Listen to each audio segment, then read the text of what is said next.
The president's proposals involves looking into video games and shooting scenes in movies and how they affect violence in the real world. Anthony Sabella spoke to a video game expert who says the government should look somewhere else if they want to stop the violence.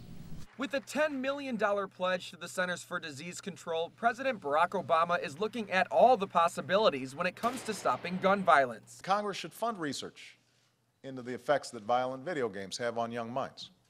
We don't benefit from ignorance. And looking at titles like Grand Theft Auto and Call of Duty, the link seems all too obvious. Both are extremely popular video games. They're also extremely violent. I have a 12-year-old and he likes to play all those games and they're all rated like mature. Karen Wethington has 5 kids, including 3 boys, and she notices a change in their behavior when they play certain games. When they play, fight, and wrestle, it's the, mocking of like slicing someone or with a gun. And as a parent, that kind of concerned me. Should I take the video games away? Wethington isn't the only concerned parent. With recent cases of gun violence, some people are placing the blame on best-selling shooting games like Halo 4.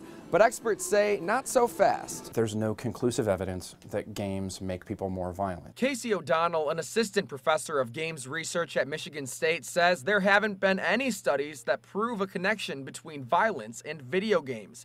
He thinks the government should look elsewhere. There are more TV shows about murder and violence and far more graphic than video games out there. Either way, Wethington says she's not taking any chances. One of the things I was trying to do in the store today was find a video game that wasn't so violent. In Ingham County, Anthony Sabella, Fox 47 News.